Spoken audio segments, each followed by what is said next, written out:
1v4 it's squad wipe பண்ணிட்டா. Hello gamers, എല്ലാവർക്കും മറ്റൊരു വീഡിയോയിലേക്ക് സ്വാഗതം. നിങ്ങൾ എപ്പോഴെങ്കിലും ഒരു 1v4 സിറ്റുവേഷൻ നേരിടേണ്ടി വന്നിട്ടുണ്ടായിരിക്കും അല്ലേ? ആ സമയത്ത് നിങ്ങൾ പെട്ടെന്നൊന്നില്ലാത്ത പാനിക് ആവുകയും കൈയെല്ലാം വിയർക്കുകയും വിറയ്ക്കുകയും ചെയ്യാൻ തുടങ്ങും. ആക്ച്വലി എന്തിനാണ് നമ്മൾ പാനിക് ആവേണ്ട ആവശ്യമുള്ളത്? ഇതൊരു ഗെയിമാണ്, സോ പാനിക് ആവേണ്ട ഒരു ആവശ്യമില്ല. നിങ്ങളൊരു ഫ്രീ മൈൻഡിൽ കളിച്ചാൽ മാത്രമാണ് ഒരു സ്കോഡെല്ലാം പുഷ് ചെയ്യുമ്പോൾ നിങ്ങൾക്ക് അവരെ ഈസി ആയിട്ട് വൈപ്പ് ചെയ്യാൻ സാധിക്കും. സോ ഒരു സ്കോഡ് പുഷ് ചെയ്ത് വരുമ്പോൾ പാനിക് ആവാതെ ഫ്രീ മൈൻഡിൽ കളിക്കുക, എങ്കിൽ നിങ്ങൾക്ക് ആ ഫൈറ്റ് ഈസിയായി വിൻ ചെയ്യാം. സോ അത്തരത്തിൽ ഈസിയായി വിൻ ചെയ്യാനായി ഒരു സ്കോഡ് പുഷ് ചെയ്യുമ്പോൾ എന്താണ് നമ്മൾ ചെയ്യേണ്ടതെന്ന് നോക്കാം. ആദ്യം തന്നെ നിങ്ങൾ ചെയ്യേണ്ടത്, നിങ്ങളെ ഒരു സ്കോഡ് വളയാണെന്ന് കണ്ടു കഴിഞ്ഞാൽ നിങ്ങളുടെ കയ്യിൽ ഏതെങ്കിലും എനർജി ഡ്രിങ്കോ പെയിൻ കില്ലറോ ഉണ്ടെങ്കിൽ അതെടുത്ത് ബൂസ്റ്റ് ചെയ്യുക. അതായത് ഫുൾ ബൂസ്റ്റ് അടിച്ചു കഴിഞ്ഞാൽ നിങ്ങളുടെ ക്യാരക്ടറിന് കുറച്ചും കൂടെ മൂവ്മെന്റ് സ്പീഡ് കിട്ടുകയും HP റിക്കവറി കുറച്ചും കൂടെ വേഗത്തിലാവുകയും നിങ്ങൾക്ക് ഹീൽ ചെയ്യേണ്ട ആവശ്യം വരാതിരിക്കുകയും ചെയ്യുന്നു. ഓക്കെ, അതുകൊണ്ട് ക്യാരക്ടറിനെ ബൂസ്റ്റ് ചെയ്ത് നിൽക്കുക. ഇനി അടുത്ത കാര്യം നമ്മൾ ശ്രദ്ധിക്കേണ്ടത്, നിങ്ങൾ നിങ്ങളുടെ എനിമിക്ക് വേണ്ടി വെയിറ്റ് ചെയ്ത് നിൽക്കുക. കാരണം ഒരു ഫുൾ സ്ക്വാഡാണ് നിങ്ങളെ പുഷ് ചെയ്യാൻ വരുന്നത്. അതായത് നിങ്ങൾ ഒറ്റയ്ക്കും അവർ 4 പേരുമാണ് ഉള്ളത്. അവർ ഇങ്ങോട്ട് പുഷ് ചെയ്യുന്നതിന് പകരം നിങ്ങൾ നേരെ അവരുടെ മുന്നിലേക്ക് എടുത്ത് ചാടിക്കഴിഞ്ഞാൽ ഈസി ആയിട്ട് അവർ നിങ്ങളെ എലിമിനേറ്റ് ചെയ്യും.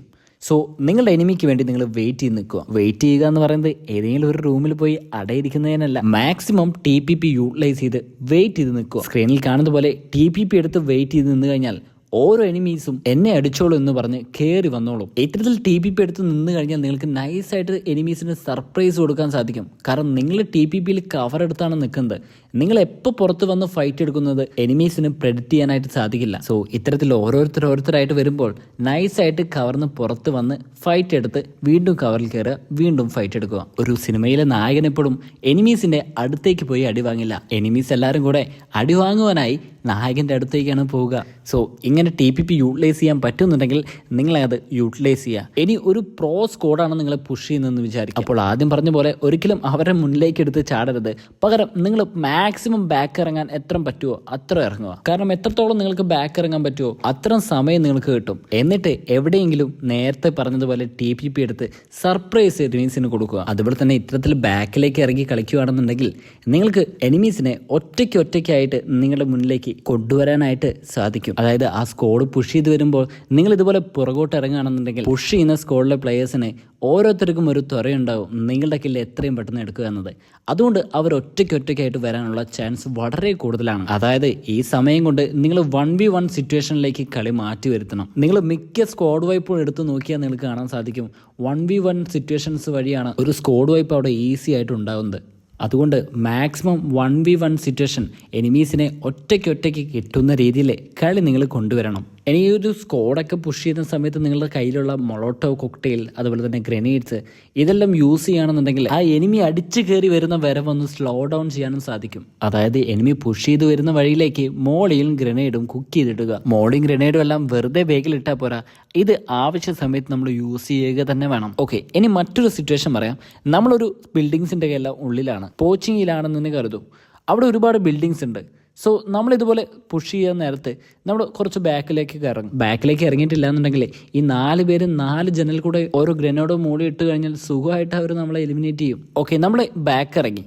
സോ പറ്റുമെന്നുണ്ടെങ്കിൽ എനിമീസ് അറിയാതെ ഇറങ്ങാൻ പറ്റുമെങ്കിൽ അത്രയും നല്ലത്. ഇങ്ങനെ ബാക്ക് ഇറങ്ങിയിട്ട് നമ്മൾ ഒരു എനിമിയെ ഒറ്റയ്ക്ക് കണ്ടു, കിട്ടിയ താപ്പിൽ നിങ്ങൾ ആ എനിമിയെ നോക്കിട്ടു. എങ്ങനെ നോക്കിട്ടതിന് ശേഷം ഒരിക്കലും നിങ്ങൾ നോക്കിട്ട സ്ഥലത്ത് തന്നെ നിൽക്കരുത്. നിങ്ങളുടെ പൊസിഷൻ മറ്റൊരു സേഫ് പ്ലേസിലേക്ക് മാറ്റുക. അതിനു മുന്നേ ആ നോക്കിട്ട എനിമിയെ ഫിനിഷ് ചെയ്യാൻ പറ്റുമെങ്കിൽ അത്രയും നല്ലത്. എങ്ങനെ ഓരോരുത്തരെ കിട്ടുന്നതിനായി നിങ്ങൾ പൊസിഷൻ മാറ്റി കളിക്കുക. ഇത്തരത്തിൽ നിങ്ങൾ മാറി നോക്കിടുമ്പോൾ എനിമീസിനൊരു പാനിക് സിറ്റുവേഷൻ ഉണ്ടാവുകയും അവരെ ഈസി ആയിട്ട് നിങ്ങൾക്ക് എലിമിനേറ്റ് ചെയ്യാനും സാധിക്കും. സോ ഈ പറഞ്ഞ കാര്യങ്ങളെല്ലാം നിങ്ങൾ ചെയ്യുകയാണെന്നുണ്ടെങ്കിൽ നിങ്ങൾക്ക് ഒരു സ്ക്വാഡിനെ വൈപ്പ് ചെയ്യാനുള്ള നല്ല സമയം കിട്ടുകയും സാവധാനം ഓരോരുത്തരായി കില്ലെടുക്കാനും സാധിക്കും. ഓക്കെ, ഇത്ര നേരം എനിമി നമ്മളെ പുഷ് ചെയ്യാൻ വേണ്ടി വെയിറ്റ് ചെയ്യാൻ വേണ്ടിയിട്ടാണ് ഞാൻ പറഞ്ഞത്. എന്നാൽ ഇനി നമ്മൾ തിരിച്ച് എനിമിയെ പുഷ് ചെയ്യേണ്ട കുറച്ച് സിറ്റുവേഷൻസ് ഉണ്ട്. അത് ഏതൊക്കെയെന്ന് നോക്കാം. നിങ്ങൾ ഏതെങ്കിലും ഒരു ഗ്രനേഡ് കുക്ക് ചെയ്തിട്ട് അത് എനിമീസിന്റെ അടുത്ത് ഇട്ട് കഴിഞ്ഞാൽ പിന്നീട് എനിമീസിനൊരു 4 സെക്കൻഡ് സൈലന്റ് ആയിരിക്കും, ചെവിയിൽ ഒരു മൂളക്കം മാത്രമേ ഉണ്ടാകൂ. സോ ആ ഒരു സമയം നിങ്ങളൊരു ബിൽഡിങ്ങിന്റെ മുകളിലാണെന്നുണ്ടെങ്കിൽ നിങ്ങൾക്ക് പെട്ടെന്ന് തന്നെ താഴേക്കെടുത്ത് ചാടാവുന്നതാണ്. കാരണം നിങ്ങൾ ചാടിയ സൗണ്ട് എനിമീസ് കേട്ടിട്ടുണ്ടാകില്ല. സോ ആ ഒരു സമയം നോക്കി നിങ്ങൾ പുഷ് ചെയ്യുക. ഇതുപോലെ തന്നെ പുഷ് ചെയ്യേണ്ട മറ്റു 2 സിറ്റുവേഷൻസ് കൂടെ ഉണ്ട്. ഒന്ന് എനിമി റിലോഡ് ചെയ്യുന്ന സമയത്തും, രണ്ടാമത്തേത് എനിമീസ് ഗ്രനേഡോ മോളിയോ കുക്ക് ചെയ്യുന്ന സമയത്തും. റിലോഡ് ചെയ്യുന്ന സമയത്തും കുക്ക് ചെയ്യുന്ന സമയത്തും എനിമിക്ക് ചെറുതായിട്ടൊരു ഗ്യാപ്പ് എടുക്കേണ്ടതായിട്ട് വരുന്നുണ്ട്.